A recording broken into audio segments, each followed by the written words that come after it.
출산맘 나눔 가게 1호점 우리 의회에서 예산을 좀 증액할 필요가 있다 싶어서 여성가족국에서도 잘 협의를 해주신 덕분에 작년 예산이 조금 증액이 됐죠. 예. 작년에 1호점에 대한 재공모가 이루어졌죠. 예, 그렇습니다. 재공모 시기가 언제였나요? 심사를 보니까 9월 23일 날 했네요. 그렇죠. 예. 9월 23일에 심사를 하고 발표 언제 했나요? 발표는 12월 24일 날 했습니다. 12월 24일이요? 네, 최종 지방계획 보조금 12위원회까지 올려가지고 발표하는데 3달이 걸릴 필요가 있었나요?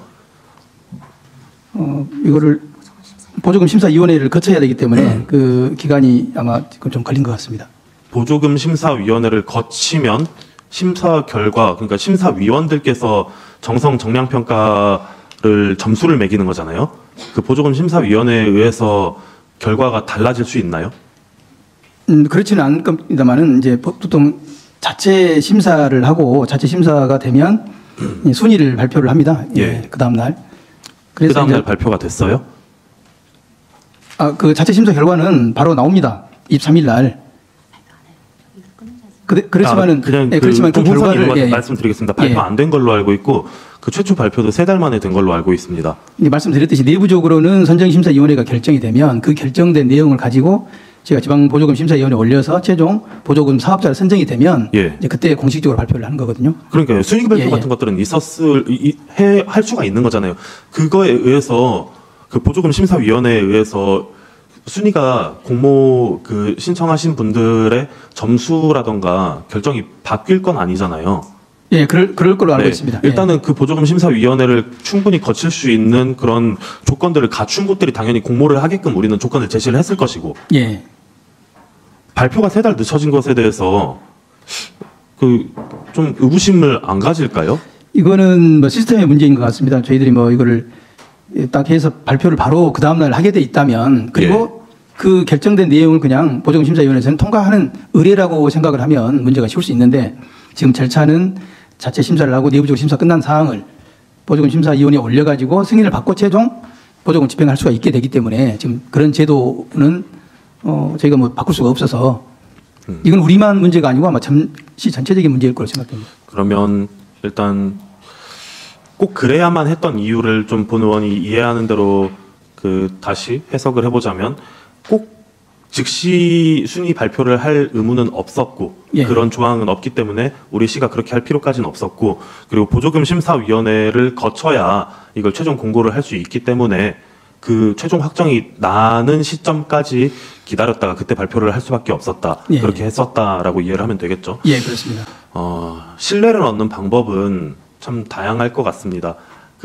조항이 그리고 법령이 그렇게 된다 하더라도 이러이러한 신청자들에 대해서 이런 평가 순위가 매겨졌다라는 걸 발표하는 것 그건 너무 당연하게도 이 신청하신 분들께도 그리고 이걸 기대하고 보고 계신 시민들께도 신뢰를 얻을 수 있는 방법이라고 생각하는데요. 잠깐 조금 외람된 얘기일 수 있습니다만 유사사를 이야기를 하면 대학교 총장 있잖아요. 대학교 총장은 2순위가 총장으로 임용되기도 합니다. 근데 1순위가 선거 결과가 교육부의 임명과는 다르게 1순위가 누구고 2순위가 누구고 3순위가 누구고 이건 민주 시민들이 알 수 있게끔 선거 결과가 나오는 즉시 공개를 해요. 저도 이제 이거는 이제 절차를 정확히는 모르고 의원님 질의하시고 이 과정에서 알게 됐는데요. 기존에는 제 기억으로는 보통 심사위원회 심사가 끝나면 그 다음날 홈페이지에 올리도록 돼 있어요. 그리고 심사 결과 위원회 회의를 했던 내용도 같이 물론 회의록은 아닙니다만은 올리게 돼 있는데 이제 이번에 보니까 이거를 갖다가 자체 심사가 끝나고 나서 보조금 심사위원회 심사를 받고 나서 하게 돼 있다고 그래서 그 과정은 저도 좀 의아합니다. 이거는 우리 위원회에서도 마찬가지고 저희 부서에서 다시 한번 문제의식을 갖고 우리 기획조정실하고 한번 협의를 해야 될 사안 같습니다. 일단 충분히 공감해 주셔서 감사드리고요. 이런 상황이 재발하지 않을 만한 그런 근거 마련이 필요할 것 같고 그리고 이때 당시에 누군가가 의구심을 가진다면 이 의구심이 해결이 충분하게 되지는 않은 것 같습니다. 그래서 본 의원도 의하에서 자료 요구를 한 바가 있습니다. 이때 당시에 심사평가 자료와 그리고 신청 공모 서류 일체 자료 요구를 해서 받아본 바가 있었는데 그 평가 자료상으로는 사실 뭐 당연히 그 순위를 속이거나 이렇게 하는 하자는 당연히 없어야 됐었고 없었습니다. 다만 3달 만에 결과 발표가 있었다. 이건 충분히 오해를 풀어야 될 것 같고 오늘이 뭐 행정사무감사라던가 이런 건 아니니까 오늘은 이 정도로만 이 내용은 질의를 드리고 여기에 대해서는 내부에서도 조금 점검을 해주세요. 예, 그럴 필요가 있다고 매우 생각됩니다. 예. 알겠습니다. 감사합니다. 출산맘 나눔 가게 관련해서 이명로 의원님께서 질의하시고 과거의 사례와 달리 해당 기관 운영하고자 하는 운영해야 될 수탁기관의 발표가 3개월 후에 발표가 된 그 과정이 좀 여러 의구심을 낳고 그다음에 이 결정에 다른 힘이 작동하지 않나라고 하는 의혹까지 있기도 했었습니다. 저도 예. 간접적으로 그 말을 들어서 지금 언급을 하는 건데요.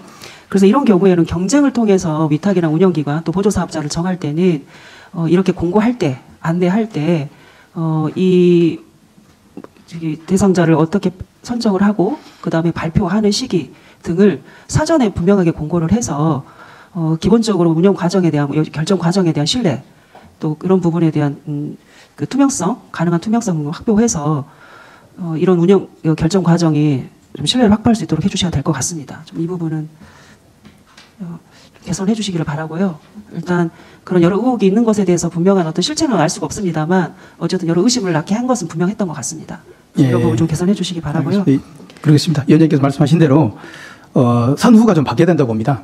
보조금을 집행을 하는 게 맞다라는 것은 보조금 심의위원회에서 개략적인 이 보조 사업을 얼마든지 하는 게 맞다라고 판단해 주시면 실국에서 알아서 선정심사위원회 결과를 바로 그 다음날 발표할 수 있도록 또 그날 발표할 수 있도록 시스템이 좀 바뀌어야 된다라고 생각이 됩니다. 네. 일단 그 관련해서 그 검토하셔서 개선해 주시기 바라고요.